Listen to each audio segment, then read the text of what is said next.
Is it possible for a talent to be so immense that the industry's biggest stage actually becomes its smallest cage? In 2020, a 14-year-old girl walked onto the America's Got Talent All-Stars stage, barefoot and unassuming, only to deliver a rendition of Bohemian Rhapsody that didn't just earn a golden buzzer. It redefined what we thought reality TV could produce. But behind the standing ovations and rare, speechless gaze, a corporate storm was brewing.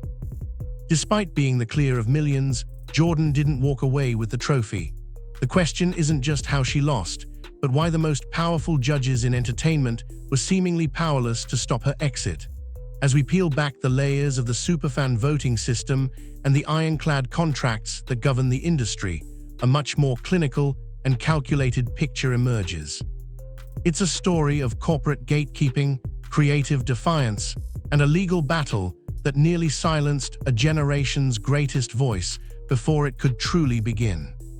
While the golden buzzer is marketed as a ticket to superstardom, for Jordan, it may have been the very thing that painted a target on her back. In the high-stakes world of televised talent competitions, the golden buzzer is the ultimate validation. Yet in this case, it served as a high-definition distraction from the mechanics of the superfan voting system. Unlike the standard seasons where the American public cast their votes via app or phone, the Champions and All-Stars formats utilize a hand-picked panel of superfans from all 50 states. This system has long been criticized by industry analysts for its lack of transparency and its susceptibility to producer influence. Reports suggest that these voters are often guided by narrative arcs rather than raw talent alone. When was eliminated before the top three, the backlash was unprecedented. Digital forensics on social media trends during the finale showed that her engagement metrics were triple those of the eventual winner. This discrepancy fueled intense speculation that the superfans acted as a buffer for the network, allowing them to bypass a contestant who was already too big to be molded. The reality of the situation is that a win on AGT comes with a specific set of obligations that a prodigy with her own management team and a pre-existing global brand simply didn't fit. The judges' praise was genuine, but their votes were essentially ceremonial in a system designed to the controllable underdog over the established powerhouse. This wasn't just a loss, it was a clinical exclusion from a corporate circle that realized they couldn't own the rights to a star that had already risen. To the executives in the boardroom, wasn't just a singer, she was a sovereign entity that refused to be integrated into their profit-sharing machinery. By the time the final envelope was opened, the industry had already decided that her path would have to be forged far away from their spotlight. Winning a reality show is often described as a dream come true, but for a performer the fine print of that dream looked more like a professional nightmare. To understand why the judges couldn't save, one must look at the standard and music contracts that accompany an AGT victory. These agreements are notoriously restrictive, often granting the label near total control over a winner's image, song choice, and touring schedule for years. Jordan, however, was not a blank slate. Having already won Norway's Got Talent at age 7, she arrived in Hollywood with a sophisticated understanding of her own brand and a refusal to compromise on her jazz-rooted soul. Sources close to the production have hinted that during the final weeks of the competition, there were significant creative differences regarding her potential post-show trajectory. While the show's producers allegedly wanted to pivot her toward a more commercial, high-energy pop sound to maximize immediate streaming revenue, remained steadfast in her commitment to her timeless, melancholic style. This resistance reportedly led to a contractual stalemate. If a contestant is unwilling to sign the long-term management and recording deals offered by the show's partners, the incentive for the network to crown them the winner evaporates. From a purely business perspective, the show exists to launch a product they can profit from indefinitely. When made it clear she was an artist first and a product second, she became a liability to the bottom line. The judges might have seen a legend, but the executives saw a difficult talent who wouldn't play by the rules of the industry's most profitable game. This essentially sealed her fate before the final envelope was even opened.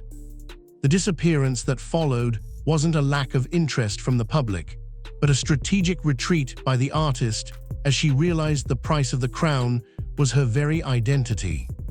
Most fans saw her bare feet as a quirky stylistic choice, but to the industry executives, it was a symbol of a defiance they could not break. After her controversial exit from the show, did eventually sign with Republic Records, a powerhouse label home to some of the biggest names in the world. However, the honeymoon phase was remarkably short-lived. The central conflict remained her refusal to conform to the industry standard for young female stars. The label reportedly pressured her to adopt a more contemporary, synth-heavy sound and a tick-friendly aesthetic, but stood her ground. Her signature of performing barefoot, a tribute to a shoeless girl she met as a child, was more than a gimmick. It was her anchor to reality. When the label attempted to modernize her image, the friction reached a breaking point. This period, which many fans refer to as the quiet years, saw a significant drop-off in her releases. Behind the scenes, it wasn't a lack of creativity, but a battle for creative autonomy. The scandal here isn't just about a TV show loss. It's about how the modern music industry attempts to strip the soul away from unique voices to fit them into a pre-calculated algorithm. Eventually moved toward a more independent path, but the transition was fraught with legal hurdles. This creative fracture highlighted a grim reality. Even with the backing of the world's most famous judges, an artist's greatest struggle often begins the moment the stage lights go out. The silence that followed her TV appearances wasn't a failure to launch. It was a strategic retreat into a legal foxhole as she fought to regain the rights to her own voice. Analysts now look back at her sparse discography during this era not as a sign of creative block, but as evidence of a talent being shelved because she refused to be a puppet. The real reason she vanished was simply that she refused to speak if the words weren't her own. While the world wondered where the girl with the golden voice had gone, she was actually locked in a high-stakes legal battle that threatened to erase her career entirely. By early 2025, the struggles took a much darker and more litigious turn. Investigative reports began to surface regarding a complex web of lawsuits involving international performance rights and a specific dispute with European broadcasters. The Norwegian conflict, as it became known in legal circles, reportedly involved a $13,000 dispute over unpaid royalties that spiraled into a much larger battle over her intellectual property. During this time, entered a total media blackout. Her social media accounts went stagnant, and scheduled appearances were cancelled without explanation. It was later revealed that this wasn't just about money. It was about security threats and aggressive litigation tactics used by former associates to keep her from performing independently.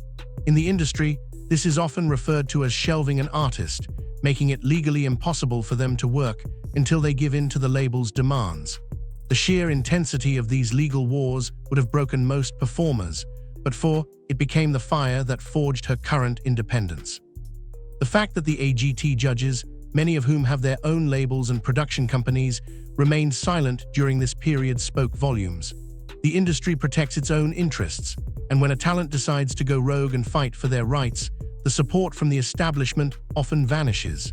This blackout was the lowest point in her journey, a moment where the scandal transitioned from a TV show snub to a fight for professional survival.